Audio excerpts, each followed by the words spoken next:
Hello friends, welcome you all in BSM board classes. In today's lecture, we are going to discuss the important topic chemical bonding, which is important for our examination that IIT and NEET. So we are starting with our first question. Which of the following hybridization results in non-planar orbital? अब यहाँ देखिए आपसे non planar orbitals के लिए पूछा हुआ है that हम कहेंगे नॉन प्लेनर मीन्स एक ऐसी ज्योमेट्री जिसको हम 3 डायमेंशनल या 3D तरीके से रिप्रेजेंट कर सकते हैं। तो एक एक करके हम ऑप्शन चेक करें। पहला ऑप्शन हमारा है sp हाइब्रिडाइजेशन के लिए, जहां हम कहेंगे sp that means 2 atomic orbital यहाँ पार्टिसिपेट कर रहे हैं, 1s और सेकंड हो गया p। इसका ज्योमेट्री यहाँ पर हो जाएगा लीनियर, जो कि 1 डायमेंशनल ज्योमेट्री है, और 1 बॉन्ड एंगल अगर हम इसका कहें तो वो हो जाएगा 180 डिग्री। सेकेंड हाइब्रिडेशन अगर हम चेक करें sp2, जहां हम देख रहे हैं कि 3 एटॉमिक ऑर्बिटल यहाँ पार्टिसिपेट करके 3 हाइब्रिड ऑर्बिटल्स का फॉर्मेशन कर रहे हैं। इसका ज्योमेट्री हो जाता है ट्राइंगुलर प्लेनर, ये हो जाएगा आपके ट्राइंगुलर प्लेनर। और ट्राइंगुलर प्लेनर के लिए हम कहेंगे दैट 2D ज्योमेट्री इसका होता है और बॉन्ड एंगल यहाँ हो जाएगा 120 डिग्री। तीसरा जो आपका हाइब्रिडाइजेशन है वो है हमारा sp3, जहां हम देख रहे हैं 4 एटॉमिक ऑर्बिटल्स पार्टिसिपेट कर रहे हैं। इसका शेप अगर हम कंसीडर करें तो ये हो जाएगा टेट्राहेड्रल, और ज्योमेट्री यहाँ हो जाएगी आपके 3D और बॉन्ड एंगल हो जाएगा 109 डिग्री 28 मिनट। तो यहाँ हम कंसीडर कर रहे हैं कि इसका शेप क्या हो गया, 3D ज्योमेट्री हो जाती है, टेट्राहेड्रल इसका शेप हो जाता है, इस वजह से 3D होने की वजह से ये कैसा हो जाएगा, नॉन प्लेनर। यानी हमारे लिए इस प्रश्न का करेक्ट आंसर हो जाएगा option number C. Remaining option number 4 को भी अगर हम डिस्कस करें तो हाइब्रिडाइजेशन है dsp2, जहां 4 एटॉमिक ऑर्बिटल पार्टिसिपेट करके 4 हाइब्रिड ऑर्बिटल का फॉर्मेशन कर रहे हैं, लेकिन इसका जो ज्योमेट्री है वो हो जाता है स्क्वायर प्लेनर, और बॉन्ड एंगल यहाँ पर आपका देखने को मिलेगा 90 डिग्री। और यह स्क्वायर प्लेनर है तो प्लेन पे बना हुआ है, दैट मीन्स ये 2D ज्योमेट्री आपकी हो जाएगी। तो ऑप्शन नंबर सी इस क्वेश्चन के लिए हमारा करेक्ट हाइब्रिडाइजेशन हो जाएगा। जहां हमसे नॉन प्लेनर ऑर्बिटल्स पूछे हुए हैं, हम कहेंगे sp3 हाइब्रिडाइजेशन हमारा नॉन प्लेनर ऑर्बिटल को रिप्रेजेंट करेगा। नेक्स्ट अगला क्वेश्चन चेक करें। For which of the following hybridisation the bond angle is maximum. अब देखिए आपसे मैक्सिमम बॉन्ड एंगल पूछा हुआ है, तो हम कहेंगे जब less number of atomic orbital participate करेंगे, less number of atomic orbital participate करेंगे तो less number of hybrid orbital का फॉर्मेशन हो जाएगा। और जब less number of hybrid orbital का फॉर्मेशन होगा तो मैक्सिमम बॉन्ड एंगल आपको यहाँ देखने को मिल जाएगा। तो हाइब्रिडाइजेशन नंबर 1 आप चेक करें, ये है हमारा sp। तो इसमें हम देख रहे हैं 2 एटॉमिक ऑर्बिटल पार्टिसिपेट कर रहे हैं, ज्योमेट्री लीनियर हो जाती है, बॉन्ड एंगल यहाँ पर आपको देखने को मिलेगा 180 डिग्री। नेक्स्ट sp2 हाइब्रिडाइजेशन के लिए हम फिर से कहेंगे दैट 3 एटॉमिक ऑर्बिटल पार्टिसिपेट करेंगे, ज्योमेट्री हो जाएगी ट्राइंगुलर प्लेनर, और बॉन्ड एंगल आपका हो जाएगा 120 डिग्री।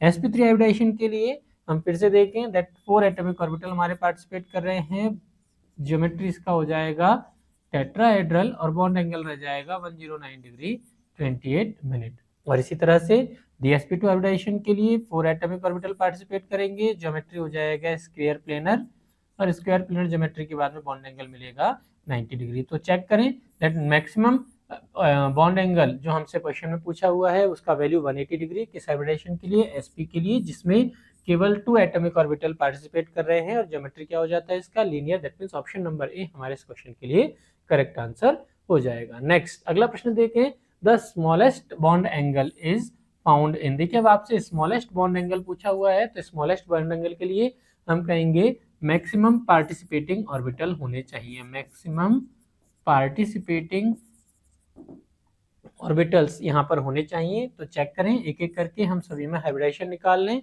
तो सबसे पहले अगर हम IF7 आयोडीन हेप्टाफ्लोराइड में हाइब्रिडाइजेशन चेक करें सेंट्रल एटम आयोडीन का, तो हाइब्रिडाइजेशन निकालने के लिए देखिए हम सबसे पहला काम क्या करेंगे, लुईस डॉट स्ट्रक्चर किसी भी दिए गए कंपाउंड के लिए हम ड्रॉ करेंगे। सेकेंड हम क्या करेंगे, उसमें number of sigma bond pair plus number of lone pair central atom के पास में फिगर आउट करेंगे, और ये हमारी इक्वल हो जाएगी नंबर ऑफ हाइब्रिड ऑर्बिटल्स के। तो सबसे पहला काम हमें सेंट्रल एटम का क्या निकालना है, हाइब्रिडाइजेशन निकालना है। तो देखिए ऑप्शन नंबर 1 हम चेक करें, आयोडीन हेप्टाफ्लोराइड है, जहां हम जानते हैं आयोडीन ये हेलोजन फैमिली का मेंबर होता है, जिसका वैलेंसी शेल का इलेक्ट्रॉनिक कॉन्फ़िगरेशन अगर कंसीडर करें तो ये हो जाएगा NH2NP5, यानी वैलेंसी शेल में इसके पास 7 इलेक्ट्रॉन्स हैं। तो हमने कहा दैट 1 2 3 4 5 6 7 इलेक्ट्रॉन यहाँ पर इसके पास हो गए, और यह एक आयोडीन एक फ्लोरीन के साथ में एक सिग्मा बॉन्ड यहाँ पर बना लेगा। तो सेंट्रल एटम आयोडीन के पास में हम देख रहे हैं ओवरऑल कितने 7 सिग्मा बॉन्ड हैं प्लस 0 लॉन पेयर हैं, दैट मीन्स 7 हाइब्रिड ऑर्बिटल हो जाएंगे। हाइब्रिडेशन हो जाएगा sp3d3, जिसका ज्योमेट्री पेंटागनल बाइपायरामिडल होगा, और बॉन्ड एंगल यहाँ पर आपको देखने को मिलेंगे 72 डिग्री और 90 डिग्री रिस्पेक्टिवली। ऐसे ही देखें BF3, यहाँ पर हम सेंट्रल एटम बोरॉन के लिए चेक करें, वैलेंसी शेल में 3 इलेक्ट्रॉन्स हैं और यह 3 फ्लोरीन एटम के साथ में 3 सिग्मा बॉन्ड का फॉर्मेशन कर रहे हैं। तो 3 सिग्मा बॉन्ड 0 लॉन पेयर, यानी overall sp2 hybridisation bond angle हमारा हो जाएगा 120 डिग्री। तीसरा अगर हम चेक करें ऑप्शन नंबर 3 हमारे पास में है CH4, जिसमें हम देखें सेंट्रल एटम कार्बन के वैलेंसी शेल में 4 इलेक्ट्रॉन्स हैं, ये 4 हाइड्रोजन एटम के साथ में 4 सिग्मा बॉन्ड का फॉर्मेशन कर लेते हैं। तो सेंट्रल एटम के पास में हो जाएंगे 4 sigma bond 0 lone pair, overall sp3 hybridisation हमारे पास में यहाँ से आ जाएगा। और अगर sp3 हाइब्रिडाइजेशन होगा तो बॉन्ड एंगल कितना हो जाएगा theta, that is equals to 109 degree 28 minute हमारे पास में हो जाएगा। फोर्थ ऑप्शन अगर हम चेक करें BeF2 बेरिलियम फ्लोराइड, यहाँ हम देख रहे हैं सेंट्रल एटम बेरिलियम के पास में 2 सिग्मा बॉन्ड यहाँ पर फॉर्मेशन हो जाएंगे, कोई लॉन पेयर यहाँ पर नहीं है, that means 2 atomic orbital hybrid orbital बनाने में पार्टिसिपेट करेंगे। हाइब्रिडाइजेशन हो जाएगा sp और बॉन्ड एंगल हो जाएगा 180 डिग्री। देखिए हमसे मिनिमम बॉन्ड एंगल पूछा हुआ है, तो हम कहेंगे maximum number of participating orbital होने चाहिए। तो यहाँ देखिए 7 maximum number of participating orbital हैं, तो बॉन्ड एंगल का वैल्यू मिनिमम 72 डिग्री और 90 डिग्री हो जाता है। That means option number A इस क्वेश्चन के लिए हमारा करेक्ट आंसर हो जाएगा। अगला नेक्स्ट क्वेश्चन हम चेक करें, BeF2 इन्वॉल्व्स हाइब्रिडाइजेशन। अब आपसे यहाँ देखिए सेंट्रल एटम BeF2 के लिए हाइब्रिडाइजेशन पूछा हुआ है, तो हम कहेंगे दैट बेरिलियम, यह हम जानते हैं एल्केलाइन अर्थ मेटल होता है, जिसके वैलेंसी शेल में इलेक्ट्रॉनिक कॉन्फ़िगरेशन अगर चेक करें तो NH2 के अकॉर्डिंग कितना हो जाएगा 2H2 हो जाएगा, क्योंकि बेरिलियम क्या है सेकंड ऑर्बिट का एलिमेंट है, जिसकी वैलेंसी शेल में 2 इलेक्ट्रॉन्स यहाँ पर हैं, और यह फ्लोरीन के साथ साथ कितने एक इलेक्ट्रॉन शेयर करके 2 सिग्मा बॉन्ड का फॉर्मेशन कर लेता है। तो यहाँ पर इसके पास हो जाएंगे 2 sigma bond 0 lone pair, that means total number of hybrid orbital कितने हो गए 2, यानी हाइब्रिडेशन क्या हो जाएगा sp, और बॉन्ड एंगल कितना हो जाएगा 180 डिग्री, और ज्योमेट्री कैसी हो जाएगी लीनियर ज्योमेट्री यहाँ पर आपको देखने को मिलती है। तो हम क्या चेक कर रहे हैं दैट बॉन्ड एंगल कितना 180 डिग्री हो जाता है। तो यहाँ पर हमारे पास में जो और हाइब्रिडाइजेशन के लिए ऑप्शन दिए हुए हैं वो हैं sp3, sp3d, sp3d3। अब ये तीनों ही यहाँ से sp से मैच नहीं करते, इसका मतलब नन ऑफ दीज इस क्वेश्चन के लिए हमारा करेक्ट आंसर हो जाएगा। नेक्स्ट अगला प्रश्न हम चेक करें, विच of the following compounds is not linear. देखिए हमसे पूछा हुआ है वो जो नॉट लीनियर है, दैट मीन्स लीनियर नहीं है।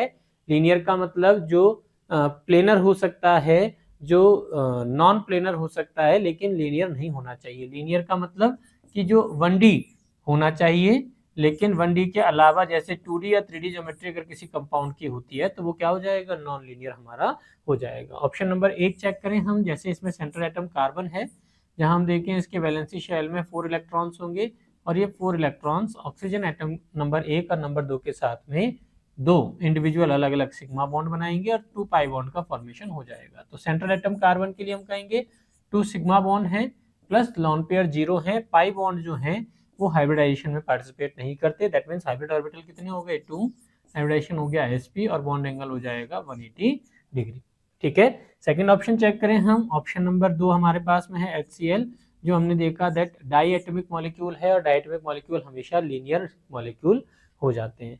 थर्ड ऑप्शन अगर हम चेक करें दैट इज SnCl2। SnCl2 में हम जानते हैं Sn जो है वो कार्बन फैमिली का मेंबर है, इसके वैलेंसी शेल में यहाँ 4 इलेक्ट्रॉन प्रेजेंट होंगे, और 4 में से 2 इलेक्ट्रॉन्स क्लोरीन के साथ में 2 सिग्मा बॉन्ड का फॉर्मेशन करेंगे, और एक लॉन पेयर है, that means 2 sigma bond 1 lone pair. तो ओवरऑल कितने 3 हाइब्रिड ऑर्बिटल हो गए, यानी sp2 हाइब्रिडाइजेशन हो जाएगा, जिसकी वजह से शेप कैसी हो जाती है बेंट हो जाती है, जो कि नॉन लीनियर शेप होगी। That means option number C इस क्वेश्चन के लिए हमारा करेक्ट आंसर हो जाएगा।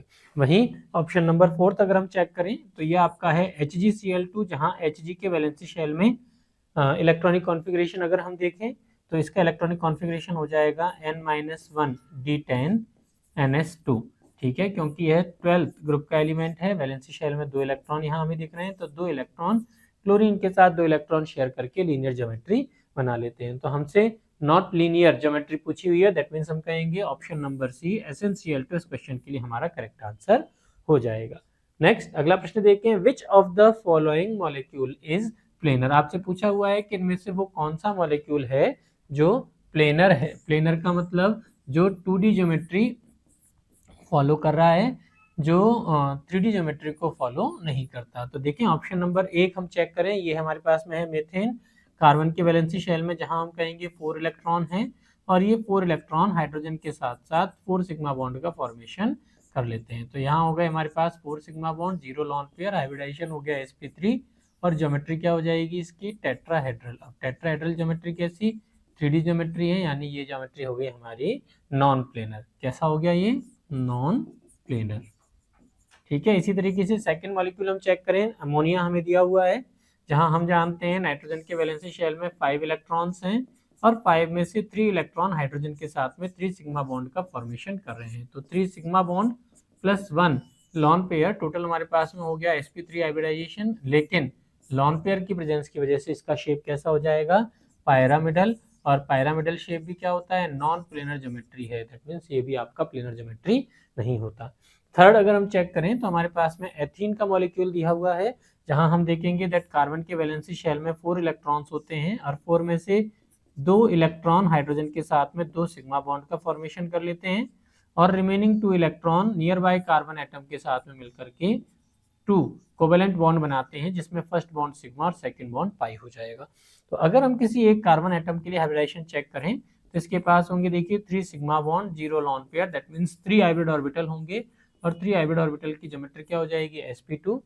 ज्योमेट्री यहाँ पर हम कहेंगे ट्रायंगुलर प्लेनर, ट्रायंगुलर प्लेनर, और बॉन्ड एंगल हो जाएगा 120 डिग्री। तो देखिए ये प्लेनर ज्योमेट्री है, that means option number C वो कंपाउंड होगा जो प्लेनर ज्योमेट्री होगा। और लास्ट हम चेक करें SiCl4, तो सिलिकॉन भी कार्बन की ही तरह 14th ग्रुप का एलिमेंट है, जिसके वैलेंसी शेल में 4 इलेक्ट्रॉन्स होंगे, और यह भी क्या होगा, 4 क्लोरीन के साथ साथ एक एक इलेक्ट्रॉन शेयर करके 4 सिग्मा बॉन्ड बनाएगा, और हाइब्रिडाइजेशन हो जाएगा sp3, ज्योमेट्री हो जाएगी टेट्राहेड्रल।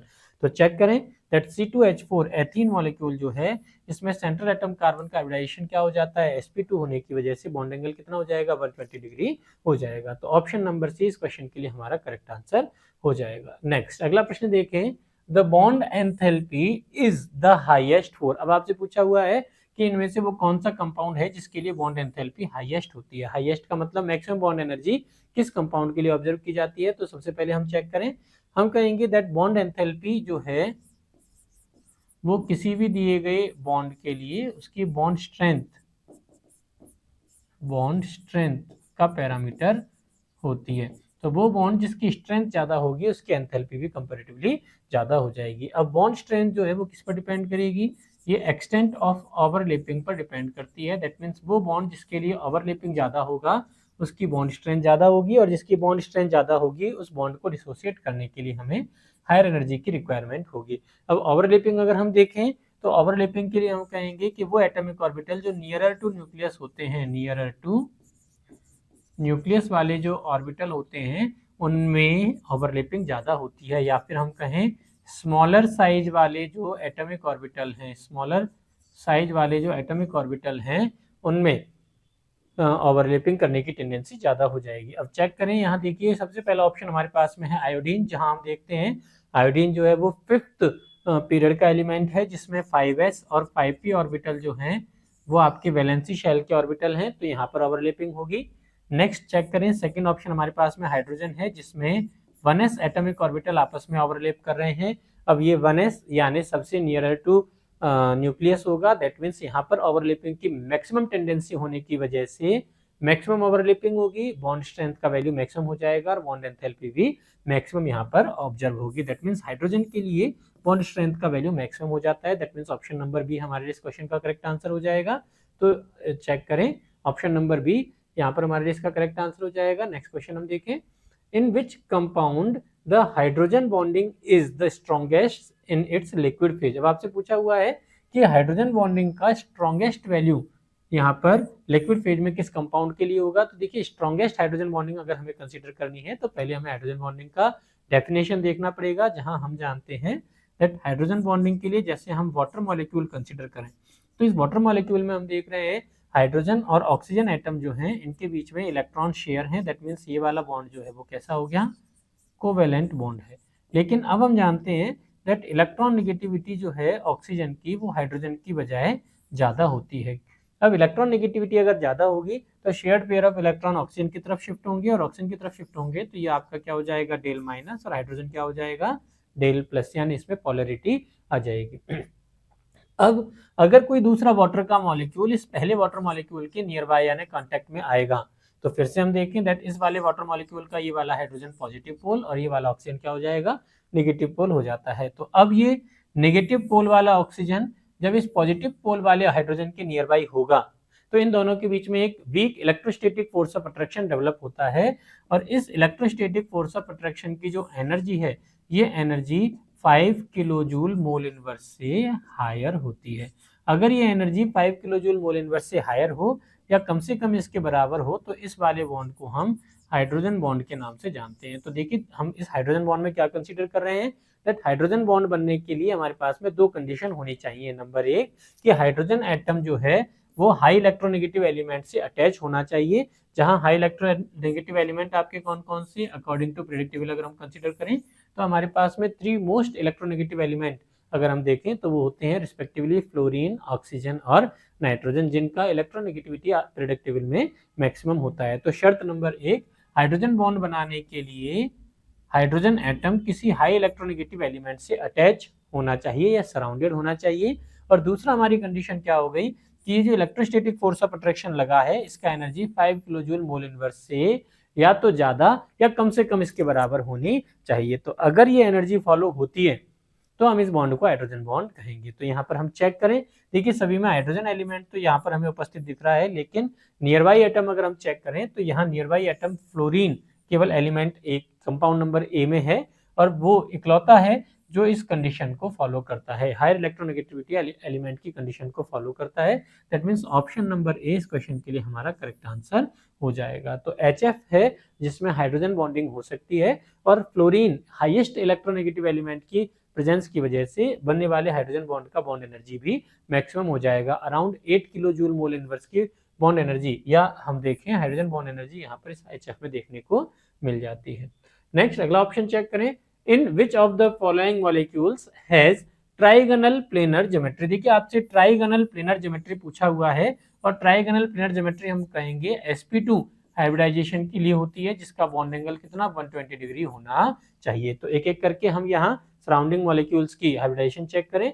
सबसे पहला हमारे पास में है IF3, जहां हम जानते हैं आयोडीन के वैलेंसी शेल में 7 इलेक्ट्रॉन्स हैं, इनमें से 3 इलेक्ट्रॉन फ्लोरीन के साथ में 3 सिग्मा बॉन्ड बना रहे हैं। तो 3 sigma bond plus 2 lone pair यहाँ पर हमें देखने को मिल रहे हैं, 3 सिग्मा बॉन्ड और 2 लॉन पेयर यहाँ हमें देखने को मिल रहे हैं। तो ओवरऑल कितने 5 ऑर्बिटल यहाँ पर हमारे पास हो गए। हाइब्रिडाइजेशन इसका क्या हो जाएगा sp3d, और sp3 हाइब्रिडाइजेशन होने की वजह से ज्योमेट्री ये हो जाएगी ट्राइंगुलर बाइपिरामिडल, लेकिन लॉन पेयर की प्रेजेंस की वजह से ये ज्योमेट्री हो जाती है टी शेप और बॉन्ड एंगल यहाँ पर रह जाता है 90 डिग्री, 120 डिग्री बॉन्ड एंगल नहीं होगा। सेकंड ऑप्शन अगर हम चेक करें वो हमारे पास में है BF3, जहाँ सेंट्रल एटम बोरॉन के वैलेंसी शेल में 3 इलेक्ट्रॉन्स और यह फ्लोरीन के साथ साथ 3 सिग्मा बॉन्ड का फॉर्मेशन कर लेंगे। तो 3 सिग्मा बॉन्ड 0 लॉन पेयर, यानी हाइब्रिडाइजेशन क्या हो जाएगा sp2 और बॉन्ड एंगल कितना हो जाएगा 120 डिग्री का हो जाता है। तो ऑप्शन नंबर बी इस क्वेश्चन के लिए हमारा करेक्ट आंसर हो जाएगा, जिसका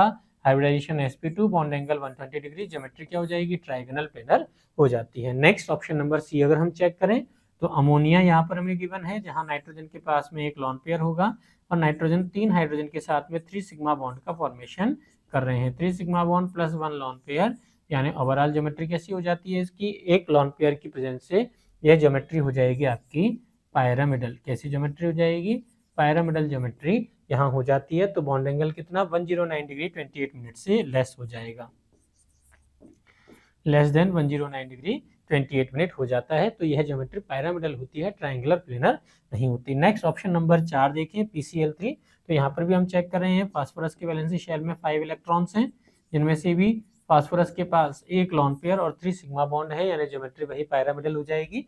तो ऑप्शन नंबर बी हम कहेंगे इस क्वेश्चन के लिए हमारा करेक्ट आंसर हो जाएगा। नेक्स्ट अगला प्रश्न देखें, in which of the following molecules are all the bond not equal. देखिए हमसे पूछा हुआ है all the bonds not equal, यानी जिसमें सभी बॉन्ड इक्वल नहीं होते, हमें ऐसा मॉलिक्यूल चेक करना होगा। तो यहाँ हम एक एक करके ऑप्शन चेक करें। सबसे पहला हमारे पास में है NF3। सेंट्रल एटम नाइट्रोजन की अगर हम बात करें तो वैलेंसी शेल में प्रेजेंट 5 इलेक्ट्रॉन्स में से 3 इलेक्ट्रॉन फ्लोरीन के साथ में 3 सिग्मा बॉन्ड बना रहे हैं, प्लस एक लॉन पेयर है, तो 3 सिग्मा बॉन्ड और 1 लॉन पेयर, दैट मीन्स कितने हो जाएंगे overall 4 sp3 hybridisation pyramidal geometry, और ये आपका नॉन प्लेनर मॉलिक्यूल हो जाएगा। सेकंड हम चेक करें BF3। तो BF3 में हम देखें सेंट्रल एटम बोरॉन है, जिसके वैलेंसी शेल में 3 इलेक्ट्रॉन्स हैं और यह फ्लोरीन के साथ में 3 इलेक्ट्रॉन शेयर करके 3 सिग्मा बॉन्ड बनाते हैं। तो 3 sigma bond 0 lone pair, hybridisation हो जाएगा sp2, यानी ऑल बॉन्ड्स जो होंगे वो इक्वल लेंथ के हो जाएंगे। नेक्स्ट अगला चेक करें AlF3। तो बोरॉन की ही तरह AlV क्या है, बोरॉन फैमिली का मेंबर है, वैलेंसी शेल में वही 3 इलेक्ट्रॉन्स इसके पास भी होंगे, तो sp2 हाइब्रिडाइजेशन होकर इसके भी all aluminium chlorine bond equal length के हो जाएंगे। लेकिन चेक करें नेक्स्ट लास्ट ऑप्शन हमारे पास में है ClF3। ClF3 में अगर हम देखें तो क्लोरीन के वैलेंसी शेल में 7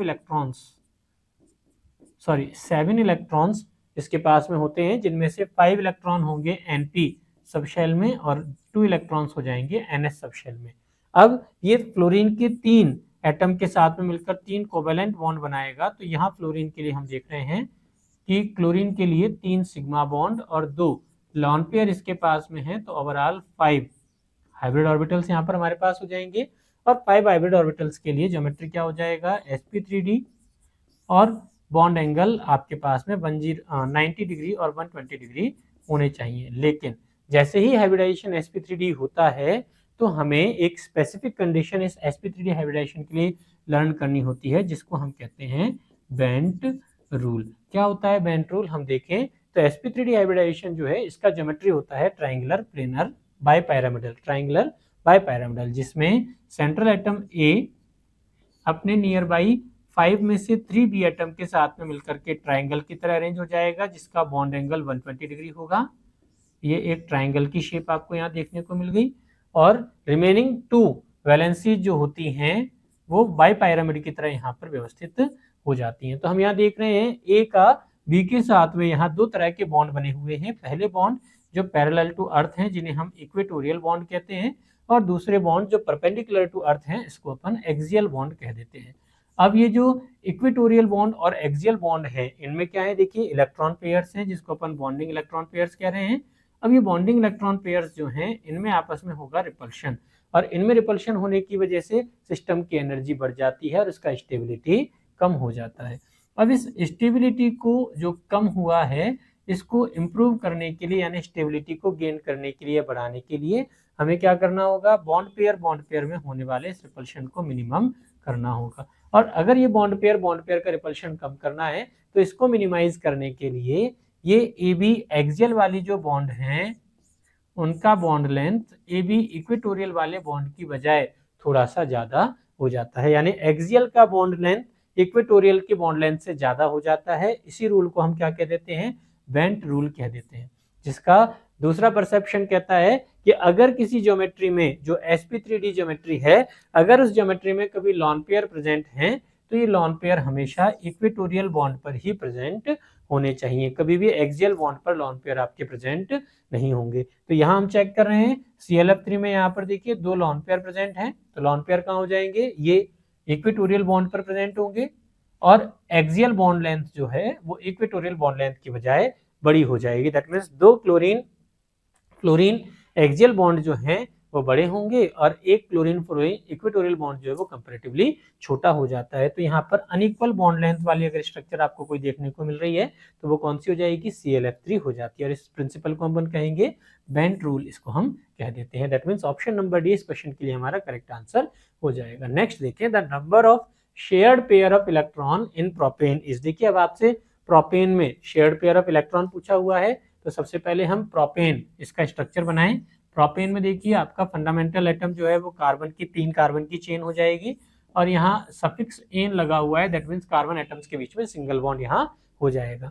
अब ये सिंगल बॉन्ड है और रिमेनिंग कार्बन की वैलेंसीज जो हम हाइड्रोजन के द्वारा कंप्लीट करें तो यहाँ हम चेक कर सकते हैं। देखिए हमें नंबर ऑफ इलेक्ट्रॉन पेयर्स पूछा हुआ है तो हम कहेंगे देखिए 1 2 3 4 5 6 7 8 हमारे पास में कार्बन हाइड्रोजन के सिग्मा बॉन्ड पेयर्स हैं जो सिंगल बॉन्ड द्वारा रिप्रेजेंट किए गए हैं, और 1 और 2 ये हमारे पास में carbon carbon sigma bond pair है या सिंगल बॉन्ड पेयर है। तो टोटल हमारे पास ओवरऑल कितने 10 इलेक्ट्रॉन पेयर्स यहाँ पर प्रेजेंट हो गए, जिसमें से 8 कार्बन हाइड्रोजन सिग्मा बॉन्ड है और 2 carbon carbon single sigma bond को प्रेजेंट कर रहे हैं। तो ओवरऑल बॉन्ड पेयर कितने हो गए हमारे पास में 10 इलेक्ट्रॉन पेयर यहाँ पर हो जाते हैं। That means option number D इस क्वेश्चन के लिए हमारा करेक्ट आंसर हो जाएगा। नेक्स्ट अगला प्रश्न देखें, the structure of PF5 molecule is. देखिए अब किसी भी कंपाउंड का अगर हमें स्ट्रक्चर निकालना है तो उसके लिए क्या करना होगा, सेंट्रल एटम की लुईस डॉट स्ट्रक्चर बनानी होगी, जहां हम जानते हैं फास्फोरस यह नाइट्रोजन फैमिली का मेंबर है जिसका वैलेंसी शेल इलेक्ट्रॉनिक कॉन्फ़िगरेशन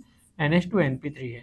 अब इसके पास में वैलेंसी शेल में 5 इलेक्ट्रॉन्स हैं और ये 5 इलेक्ट्रॉन्स क्या करेंगे, फ्लोरीन के साथ 5 सिग्मा बॉन्ड का फॉर्मेशन कर लेंगे। तो सेंट्रल एटम फास्फोरस इसके पास में 5 सिग्मा बॉन्ड हो गए, 0 लॉन पेयर हो गए, दैट मीन्स हाइब्रिड ऑर्बिटल हो गए 5 और हाइब्रिडाइजेशन हो गया sp3d। और जैसे ही हाइब्रिडाइजेशन sp3 होगा ज्योमेट्री आपकी क्या हो जाएगी, ट्राइंगुलर बाइपिरामिडल ज्योमेट्री हो जाती है। That means option number C इस क्वेश्चन के लिए करेक्ट आंसर होगा, जिसका बॉन्ड एंगल कितना 120 डिग्री वो ट्राइंगल के लिए और 90 डिग्री बाइपिरामिड के लिए हो जाएगा। तो option number C triangular bipyramidal geometry हो जाएगी किसकी, PF5 मॉलिक्यूल के लिए। नेक्स्ट अगला प्रश्न देखें, the shape of IF7 molecule is. फिर से हमसे शेप पूछा हुआ है तो हम IF7 के लिए कहेंगे सेंट्रल एटम आयोडीन हमारे पास में है जिसके वैलेंसी शेल में कितने 7 इलेक्ट्रॉन्स हैं और 7 इलेक्ट्रॉन जो है वो फ्लोरीन के साथ में 7 सिग्मा बॉन्ड का फॉर्मेशन कर ले रहे हैं। अब जब ये 7 सिग्मा बॉन्ड यहाँ पर बनाते हैं तो देखिए सेंट्रल एटम आयोडीन के पास हो गए 7 sigma bond, 0 lone pair, overall 7 hybrid orbitals हैं, यानी ज्योमेट्री क्या हो जाएगी, sp3d हाइब्रिडाइजेशन के साथ में ज्योमेट्री हो जाएगी पेंटागनल बाइपिरामिडल, पेंटागनल बाइपिरामिडल। इसके लिए अगर हम बॉन्ड एंगल देखें तो जो पेंटागन वाले बॉन्ड हैं, जो पेंटागन वाले बॉन्ड हैं जो आयोडीन के साथ में बने हुए हैं वो तो हो जाएंगे 72 डिग्री के, और जो बाइपिरामिड वाले बॉन्ड हैं वो रिस्पेक्टिव हो जाएंगे 90 डिग्री के। तो 72 डिग्री और 90 डिग्री इसका बॉन्ड एंगल हो जाता है। That means option number D pentagonal bipyramidal geometry हमारे लिए करेक्ट आंसर हो जाएगा। अगला प्रश्न देखें, which of the following hybridisations has planar geometry. इनमें से वो कौन सा हाइब्रिडाइजेशन है जिसकी ज्योमेट्री प्लेनर होती है। अब देखिए प्लेनर ज्योमेट्री हमसे पूछा हुआ है तो प्लेनर ज्योमेट्री के लिए हम क्या कहेंगे, प्लेनर ज्योमेट्री का मतलब वो 1D या 2D ज्योमेट्री इसमें अलाउड है, 3D ज्योमेट्री नहीं होनी चाहिए। तो एक एक करके हम चेक करें। सबसे पहला हाइब्रिडाइजेशन हमारा है sp3, जिसके लिए हम ज्योमेट्री जानते हैं कैसी होती है, टेट्राहेड्रल, और टेट्राहेड्रल कैसी ज्योमेट्री है, ये 3D यानी नॉन प्लेनर ज्योमेट्री हमारी होती है। सेकंड ऑप्शन है हमारा dsp2, जिसका ज्योमेट्री क्या हो जाएगा, स्क्वायर प्लेनर होता है, और स्क्वायर प्लेनर ये कैसी ज्योमेट्री है, 2D ज्योमेट्री है। दैट मीन्स ये हमारे इस क्वेश्चन के लिए करेक्ट आंसर हो जाएगा। थर्ड है हमारे पास में sp3d, जिसका ज्योमेट्री हमने पढ़ा ट्राइंगुलर बाइपिरामिडल होता है। कैसा होता है, ट्राइंगुलर बाइपिरामिडल, और चूंकि ये ट्राइंगुलर बाइपिरामिडल है तो ये भी हमारी क्या हो जाएगी, नॉन प्लेनर ज्योमेट्री हो जाएगी। और इसी तरह से dsp3 ये भी हमारी सेम sp3d की तरह ही ट्राइंगुलर बाइपिरामिडल ज्योमेट्री होकर के नॉन प्लेनर हो जाती है। तो प्लेनर ज्योमेट्री यानी option number B dsp2 hybridisation square planar geometry bond angle 90 degree इस क्वेश्चन के लिए हमारा करेक्ट आंसर हो जाएगा। नेक्स्ट अगला प्रश्न देखें, the hybridisation in PF3 is. अब देखिए आपसे PF3 का हाइब्रिडाइजेशन पूछा हुआ है तो हम कहेंगे central atom phosphorus nitrogen family का मेंबर है जिसके वैलेंसी शेल में 5 इलेक्ट्रॉन्स होते हैं और 5 में से 3 इलेक्ट्रॉन फ्लोरीन के 3 एटम के साथ में मिलकर के 3 सिग्मा बॉन्ड का फॉर्मेशन कर लेते हैं। तो 3 सिग्मा बॉन्ड हो गए प्लस 1 लॉन पेयर हो गया, तो 3 sigma bond plus 1 lawn pair, overall कितने 4 हाइब्रिड ऑर्बिटल यहाँ पर हमें देखने को मिले। और 4 हाइब्रिड ऑर्बिटल अगर होते हैं तो हाइब्रिडाइजेशन sp3 ज्योमेट्री क्या हो जाएगी, टेट्राहेड्रल होनी चाहिए। लेकिन अकॉर्डिंग VSEPR कंसेप्ट अगर कोई लॉन पेयर प्रेजेंट है तो लॉन पेयर की वजह से due to lone pair geometry जो है वो डिस्टॉर्टेड हो जाती है। कैसी हो जाती है ज्योमेट्री, डिस्टॉर्टेड टेट्राहेड्रल हो जाती है। ठीक है, डिस्टॉर्टेड टेट्राहेड्रल कहें या इसी ज्योमेट्री को हम पायरामिडल ज्योमेट्री भी कह सकते हैं। तो ऑप्शन sp3 हम कहेंगे डिस्टॉर्टेड टेट्राहेड्रल या पायरामिडल ज्योमेट्री हमें यहाँ पर देखने को मिलती है। ऑप्शन नंबर 20 क्वेश्चन के लिए हमारा करेक्ट आंसर हो जाएगा।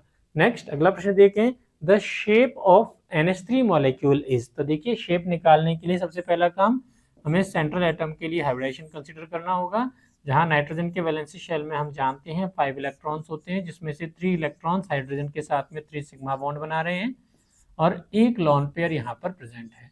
तो हाइब्रिडाइजेशन वही हो जाएगा sp3 और ज्योमेट्री इस लॉन पेयर की वजह से कैसी हो जाएगी, ट्रायंगुलर पायरामिडल ज्योमेट्री आपको इसकी देखने को मिलेगी। ठीक है, ट्रायंगुलर पायरामिडल ज्योमेट्री को देखने को मिलती है। That means option number C हमारे इस क्वेश्चन के लिए करेक्ट आंसर हो जाएगा।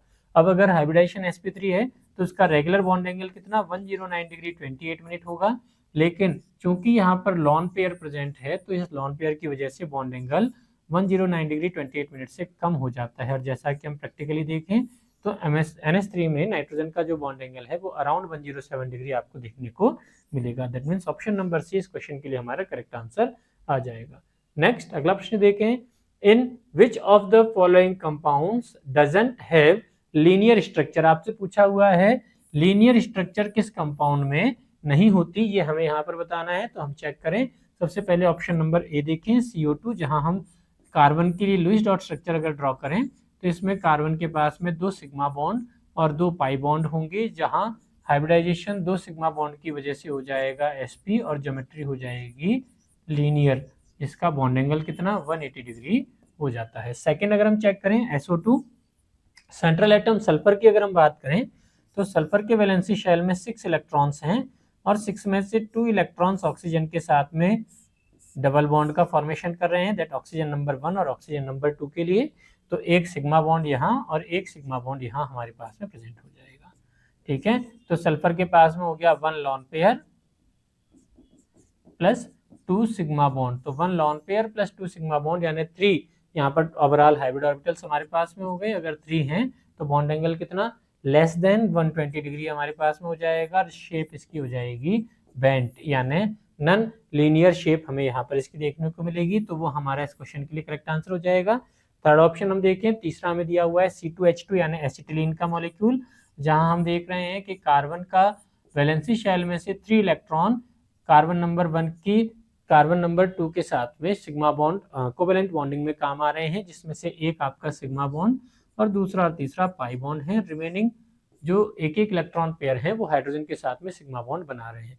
ठीक है, तो सेंट्रल एटम कार्बन के लिए अगर हम हाइब्रिडाइजेशन देखें तो sp हाइब्रिडाइजेशन होगा, ज्योमेट्री हो जाएगी लीनियर, या हम कहें एसिटिलीन के केस में ये सिलेंड्रिकल ज्योमेट्री हमें देखने को मिल जाती है। तो CO2 भी आपका लीनियर था, C2H2 एसिटिलीन भी लीनियर है, और इसी तरह से BeCl2 भी अगर हम कंसिडर करें तो BeCl2 जिसके वैलेंसी शेल में भी 2 इलेक्ट्रॉन्स होंगे तो यह भी क्लोरीन के साथ में लीनियर ज्योमेट्री बना लेंगे। तो ऑप्शन नंबर A, C और D ये तीनों तो लीनियर हैं, वहीं SO2 लॉन पेयर की प्रेजेंस की वजह से नॉन लीनियर या बेंट शेप का हो जाता है। That means option number 20 question के लिए हमारा करेक्ट आंसर आ जाएगा। अगला प्रश्न देखें, the bond angle is minimum in. अब आपसे यहाँ मिनिमम बॉन्ड एंगल पूछा हुआ है, तो मिनिमम के लिए हम क्या कहेंगे कि वो जिसमें हाइब्रिडाइजेशन हमें चेक करना होगा उसके केस में हम कंसीडर कर सकते हैं। सेकंड, अब यहाँ पर देखिए सभी में स्ट्रक्चर अगर हम देखें तो सेंट्रल एटम जो है वो 16th ग्रुप का एलिमेंट यानी ऑक्सीजन से लेकर टेलुरियम तक है। और 16th ग्रुप की अगर हम बात करें, देखिए 16th ग्रुप की अगर हम देखें तो इसमें आपके ये एलिमेंट हमारे कुछ पाए जाते हैं, जिसमें ऑक्सीजन, सल्फर, सेलेनियम और टेलुरियम एलिमेंट हमें दे रखे हैं। अगर हम अब इस कंपाउंड का लुईस डॉट स्ट्रक्चर बनाएं, जैसे वाटर के लिए हम कंसिडर करें, तो 16th ग्रुप का एलिमेंट है यानी वैलेंसी शेल का इलेक्ट्रॉनिक कॉन्फ़िगरेशन हो जाएगा NH2NP4। इलेक्ट्रॉन्स कितने हो गए इसके पास 6 इलेक्ट्रॉन हो गए, जिसमें से 2 इलेक्ट्रॉन हाइड्रोजन के साथ में सिग्मा बॉन्ड बनाएंगे और रिमेनिंग 4 इलेक्ट्रॉन्स 2 लॉन पेयर के रूप में सेंट्रल एटम के पास में प्रेजेंट हो जाते हैं। ऐसे ही अगर हम दूसरे मॉलिक्यूल जैसे हम एग्जांपल हाइड्रोजन सल्फाइड के लिए कंसीडर करें तो ये हमारे पास में H2S का स्ट्रक्चर हो जाएगा। ठीक है, अब अगर हम देखें तो यहाँ पर सभी सेंट्रल एटम के पास में 2 लॉन पेयर और 2 सिग्मा बॉन्ड पेयर हैं। तो नेक्स्ट हमें कंसीडर करना होगा यहाँ सेंट्रल एटम का इलेक्ट्रॉन नेगेटिविटी। तो देखिए हम कंसीडर करें इलेक्ट्रॉन नेगेटिविटी ऑफ ऑक्सीजन जो है वो इलेक्ट्रॉन नेगेटिविटी ऑफ सल्फर से कहीं ज़्यादा होती है। ठीक है, हम जानते हैं प्रेडिक्टेबल में ऑक्सीजन हमारा सेकंड मोस्ट इलेक्ट्रोनेगेटिव एलिमेंट है, जो पॉलिंग स्केल पर कितना 3.5 का इलेक्ट्रोनेगेटिविटी दर्शाता है। वहीं सल्फर की इलेक्ट्रोनेगेटिविटी 2.5 है, लेकिन अगर हम कंसीडर करें तो इन दोनों का इलेक्ट्रोनेगेटिविटी हाइड्रोजन से तो कंपैरेटिवली ज़्यादा होता है। ठीक है, तो शेयर्ड पेयर ऑफ इलेक्ट्रॉन की अगर हम बात करें तो यहाँ शेयर्ड पेयर ऑफ इलेक्ट्रॉन जो होंगे वो हाइड्रोजन और ऑक्सीजन के shared pair of electron oxygen के नियरर होंगे। वहीं H2S में जो हम शेयर्ड पेयर ऑफ इलेक्ट्रॉन की बात करें तो यहाँ भी shared pair of electron sulphur के नियरर होंगे, लेकिन ऑक्सीजन की बजाय उनकी डिस्टेंस हाइड्रोजन की तरफ थोड़ी कंपैरेटिवली ज़्यादा होगी। तो यहाँ ऑक्सीजन के इलेक्ट्रोनेगेटिविटी ज़्यादा होने से ये shared pair of electron nearer हैं, और सल्फर में ये शेयर्ड पेयर ऑफ इलेक्ट्रॉन जो है वो कंपैरेटिवली डिस्टेंस पर होते हैं। तो यहाँ देखिए इनके बीच में डिस्टेंस कम होने की वजह से रिपल्शन बढ़ेगा, और अगर रिपल्शन बढ़ेगा तो बॉन्ड एंगल का वैल्यू भी थोड़ा सा बढ़ना चाहिए। वहाँ हम इन दोनों में चेक करें तो यहाँ डिस्टेंस थोड़ा ज़्यादा है, डिस्टेंस अगर ज़्यादा होगा तो रिपल्शन थोड़ा सा कम हो जाएगा, रिपल्शन कम होगा तो बॉन्ड एंगल का वैल्यू भी कंपैरेटिवली कम हो जाना चाहिए। तो हम क्या देख रहे हैं, जैसे जैसे हम ग्रुप में ऊपर से नीचे अप टू डाउन जाते हैं, up to down in a group, क्या हो रहा है, electronegativity of central atom decrease होता जाएगा। अगर इलेक्ट्रोनेगेटिविटी डिक्रीज होगा तो शेयर्ड पेयर ऑफ इलेक्ट्रॉन जो हैं, शेयर्ड पेयर ऑफ इलेक्ट्रॉन इनकी डिस्टेंस जो है वो बढ़ जाएगी, रिपल्शन कम हो जाएगा, और बॉन्ड एंगल भी बॉन्ड एंगल जो है वो थोड़ा सा कम हो जाता है। तो मैक्सिमम बॉन्ड एंगल किसमें, H2O में हमें देखने को मिलेगा, अराउंड हम बात करें तो 104.5 डिग्री होता है। वहीं H2S में अगर देखें तो ये बॉन्ड एंगल कितना 92 डिग्री के आसपास रह जाता है। इसी तरह से हम जैसे जैसे नीचे आएंगे टेलुरियम में ये बॉन्ड एंगल और भी कम होता चला जाएगा। तो H2TE वाला जो कंपाउंड है वहां पर हमें कितना मिनिमम बॉन्ड एंगल देखने को मिलेगा, यानी ऑप्शन नंबर डी इस क्वेश्चन के लिए हमारा करेक्ट आंसर हो जाएगा। अगला प्रश्न देखें, the carbon hydrogen bond distance is longest in. अब देखिए आपसे यहाँ कार्बन हाइड्रोजन का लॉन्गेस्ट बॉन्ड डिस्टेंस पूछा हुआ है। एक एक करके हम एग्जांपल कंसीडर करें तो हम कहेंगे, देखिए सबसे पहला हमारे पास में एग्जांपल है एसिटिलीन, जहां कार्बन जो है उसका हाइब्रिडाइजेशन क्या है, sp। तो sp हाइब्रिड कार्बन का हाइड्रोजन के साथ में बॉन्ड डिस्टेंस हमें कंसीडर करना है। सेकंड एथीन हमारे पास में है, जिसमें कार्बन का हाइब्रिडाइजेशन कितना sp2 आपका हो जाएगा, यानी sp2 हाइब्रिडाइज कार्बन हाइड्रोजन की बॉन्ड डिस्टेंस यहाँ पर हमें कंसीडर करनी है। तीसरा हमारे पास में एग्जांपल है बेंजीन, जो एरोमेटिक कंपाउंड होता है, इसमें भी कार्बन का हाइब्रिडाइजेशन sp2 होगा, तो sp2 हाइब्रिड कार्बन हाइड्रोजन की बॉन्ड लेंथ हमें कंसीडर करनी है। और चौथा जो कंपाउंड है ये हमारा है C2H4Br। तो यहाँ पर तो हमारे कार्बन का हाइब्रिडाइजेशन sp3 होगा, और sp3 हाइब्रिड कार्बन हाइड्रोजन की बॉन्ड लेंथ हमें कंसीडर करनी होगी। तो देखें जैसे जैसे हम कार्बन के हाइब्रिडाइजेशन की बात करें तो एक बार तो ये sp है, फिर sp2 है, और फिर sp3 है। तो अगर हम इनमें परसेंटेज s कैरेक्टर देखें तो रिस्पेक्टिवली ये 50%, 33.33% और 25% रह जाते हैं, यानी परसेंटेज s कैरेक्टर जो है वो डिक्रीज होते जा रहे हैं। अगर परसेंटेज s कैरेक्टर डिक्रीज होंगे तो न्यूक्लियस से इनका जो डिस्टेंस है, न्यूक्लियस से डिस्टेंस जो है वो डिक्रीज हो जाएगा। ठीक है भाई, s कैरेक्टर s ऑर्बिटल जो होते हैं वो न्यूक्लियस से नियरर होते हैं, तो अगर परसेंटेज s कैरेक्टर डिक्रीज होंगे तो न्यूक्लियस से जो डिस्टेंस है वो इनका इंक्रीज होगा, और अगर न्यूक्लियस से डिस्टेंस इंक्रीज होगा तो बॉन्ड लेंथ जो है वो भी कंपैरेटिवली बढ़ जाएगा। तो यही हम चेक करें, सबसे कम s कैरेक्टर किसमें, C2H4Br में पाए जाएंगे। यहाँ पर sp3 हाइब्रिड कैरेक्टर है, sp3 में s कैरेक्टर मिनिमम 25% होंगे, तो कार्बन हाइड्रोजन का बॉन्ड लेंथ कितना मैक्सिमम यहाँ पर हमें देखने को मिल जाएगा। तो ऑप्शन नंबर डी इस क्वेश्चन के लिए हमारा करेक्ट आंसर हो जाएगा। नेक्स्ट देखें, the pair having similar geometry. अब देखिए सिमिलर ज्योमेट्री पूछा हुआ है, दैट मीन्स हम देखेंगे वो जिसमें हाइब्रिडाइजेशन सिमिलर हो जाएगा, उन दो कंपाउंड्स का ज्योमेट्री भी क्या हो जाएगा, सिमिलर हमारा हो जाएगा। तो एक एक करके हम सेंट्रल एटम के लिए हाइब्रिडाइजेशन चेक करें। तो सबसे पहले आयोडीन में हम कंसीडर करें, इसमें सेंट्रल एटम के पास में होंगे 5 sigma bond plus 1 lone pair, और वहीं PF5 में अगर हम देखें तो यहाँ केवल 5 सिग्मा बॉन्ड है, 0 लॉन पेयर होते हैं। इसका मतलब इन दोनों सेंट्रल एटम का ज्योमेट्री आइडेंटिकल नहीं होगा। नेक्स्ट CH4 और CCl4 में कंसीडर करें तो सेंट्रल एटम कार्बन के पास यहाँ 4 सिग्मा बॉन्ड होंगे, 0 लॉन पेयर होगा। वहीं CCl4 में कार्बन के पास में 4 सिग्मा बॉन्ड और 0 लॉन पेयर होंगे। दैट मीन्स दोनों में ही सेंट्रल एटम की ज्योमेट्री जो होगी वो आइडेंटिकल टेट्राहेड्रल ज्योमेट्री हो जाएगी। ऑप्शन नंबर 20 क्वेश्चन के लिए हमारा करेक्ट ऑप्शन होगा। नेक्स्ट अगला ऑप्शन चेक करें, PCl3, इसमें सेंट्रल एटम फास्फोरस के पास में 3 सिग्मा बॉन्ड है प्लस 1 लॉन पेयर है। और ऐसे ही नाइट्रोजन की अगर हम बात करें अमोनिया में, तो यहाँ पर भी 3 सिग्मा बॉन्ड है और 1 लॉन पेयर है। तो यहाँ भी हम चेक कर रहे हैं कि सेम ज्योमेट्री यहाँ पर हो जाएगी, ये दोनों पायरामिडल शेप के हो जाएंगे।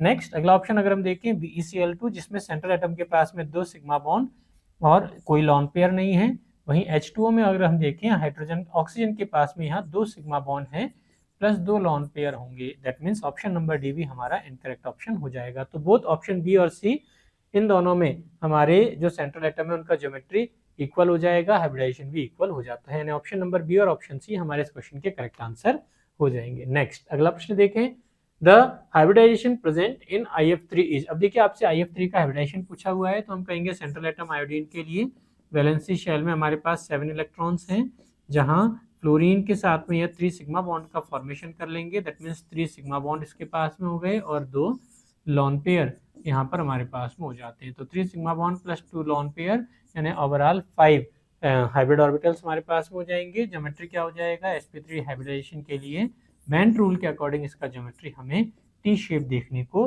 मिल जाएगा। तो हाइब्रिडाइजेशन क्या हो गया sp3d, ज्योमेट्री क्या हो जाएगा टी शेप, जिसके लिए हमें कंसीडर करना होगा क्या, बेंट रूल, और बॉन्ड एंगल केवल 90 डिग्री का यहाँ पर हमें ऑब्जर्व हो जाता है। तो ऑप्शन नंबर 20 क्वेश्चन के लिए हमारा करेक्ट आंसर हो जाएगा। तो ये हमारे कुछ प्रश्न थे जिसमें हमने केमिकल बॉन्डिंग टॉपिक को कंसीडर किया।